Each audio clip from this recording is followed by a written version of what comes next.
కింద పడ్డ పై చేయి నాదేనని చూపించుకోవడం కోసం హమాస్ వాళ్ళు రకరకాల ప్రయత్నాలు చేస్తుంటారు. వీడు బాంబు తీస్తాడు, ఆ బాంబును వదులుతాడు, అది అవతల మీద పడిందా లేదా అన్నది చూపెట్టడు, బాంబు వదులుతున్నది మాత్రం చూపెడతాడు. తాజాగా ఇరాన్ తయారీకి సంబంధించినటువంటి మార్కోవా మోడల్కి సంబంధించినటువంటి యుద్ధ ట్యాంకులతో ఇజ్రాయెల్ డిఫెన్స్ ఫోర్స్ మీద జరిపినటువంటి దాడులకు సంబంధించినటువంటి వీడియోలు రిలీజ్ చేశాడు.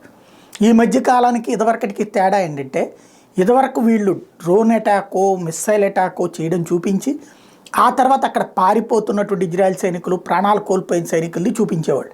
తద్వారా వీళ్ళు సక్సెస్ అయినట్టు కనిపించేది. ఈ మధ్యకాలంలో జరుగుతున్నది ఏంటంటే, వీళ్ళు ప్రయోగిస్తున్నది చూపెడుతున్నారు, అవతల ఏమైందనేది చూపెట్టలేకపోతున్నారు. అంటే అర్థమవుతుంది ఏంటి, air defence system, anti missile systems ఇట్లాంటి వాటి ద్వారా వీళ్ళ దాడిని తిప్పికొడుతున్నారు లేదా దారిలో అడ్డుకుంటున్నారు.